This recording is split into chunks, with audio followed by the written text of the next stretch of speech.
Wyoming's congressional delegation is siding with Texas on a key border issue. There's up to a $100,000 difference in real estate prices between Lander and Riverton.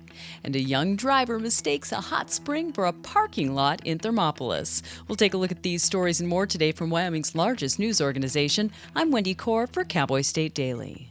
To earn permission to cut down razor wire Texas raised along the Mexican border, the Biden administration told the U.S. Supreme Court that federal agents must access the border to patrol it and to do their jobs. Cowboy State Daily's Claire McFarland reports that the Supreme Court on Monday said federal agents can cut the razor wire that the National Guard and other Texas soldiers put up to address that border crisis. Harriet Hageman, our representative to the U.S. House, who also was a longtime trial attorney, said, the supremacy clause is one thing. So that gives federal law supremacy. But she also cited the guarantee clause, which says that the government's going to guarantee to the states a Republican form of government and to be safe from invasion. Texas, meanwhile, is doubling down by raising even more razor wire and sending its state soldiers to police the border. The communities of Riverton and Lander may be just 24 miles apart, but there's a world of difference between their real estate prices.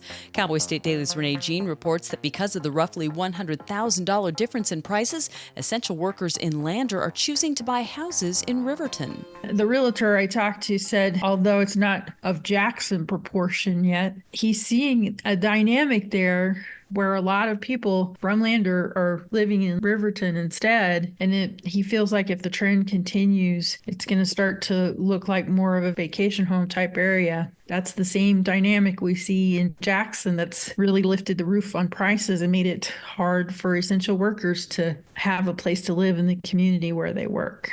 Jean reports that where Lander's real estate market favors the sellers, in Riverton it's more of a buyer's market with prices dropping rather than going up. The CK Gold project is on a fast track to complete state permitting and start mining land near Kurt Gowdy State Park.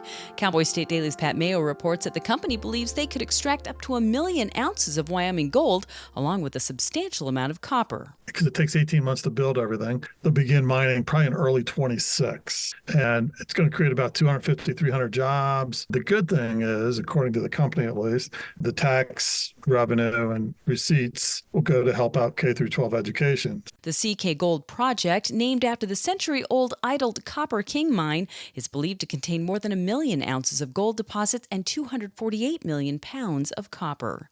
I'll be back with more news right after this.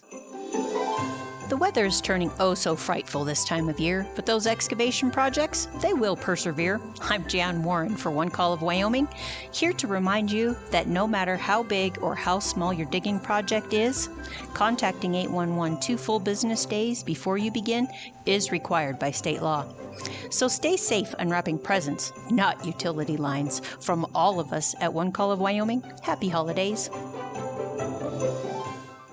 Although the Sheridan County Republican Party ended up getting its top pick to fill a vacant seat on the county commission in September, the local party is still fuming over what it believes was a rigged appointment process.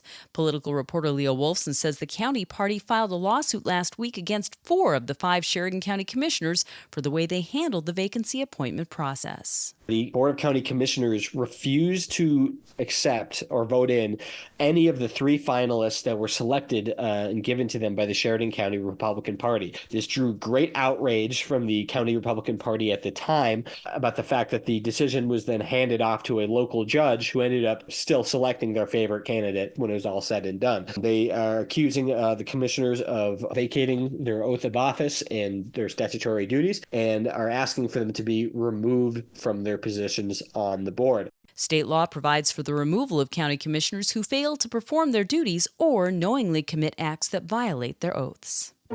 And thinking a Thermopolis hot springs flow was a parking lot, a young Lander man drove into it Sunday and got his SUV stuck. Cowboy State Daily's Claire McFarland reports that the young man could have become confused because of the steam rising from the spring. If you're familiar with hot springs and cold weather at all, you know that they can enshroud the whole horizon in mist. And this Lander man apparently turned thinking that he had found just a misty parking lot and barreled into the rock wall of the hot spring channel there at the state park. And that's today's news. Get your free digital subscription to Wyoming's only statewide newspaper by hitting the subscribe button on CowboyStateDaily.com. I'm Wendy Kaur for Cowboy State Daily.